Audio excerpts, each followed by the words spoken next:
مفاوضات الزمالك مع المدير الفني الألماني فشلت وما كملتش. طب ليه؟ لسببين. السبب الأول إن المدير الفني الألماني اللي هو هيرليتش طلب جهاز معاون كامل من اختياره، مدرب حراس مرمى، محلل أداء، كل حاجة من اختياره، وده اللي رفضه مرتضى منصور. قال لا، في ناس هيبقوا تبعك وفي ناس برضه هيبقوا تبع مجلس الإدارة يتم تعيينهم. السبب الثاني ان الشرط الجزائي.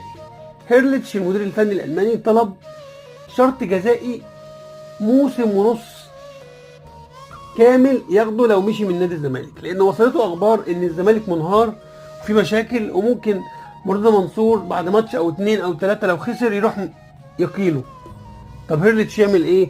عامل شرط جزائي ان هو ياخد موسم ونص كامل مرتبه كامل لو مشي.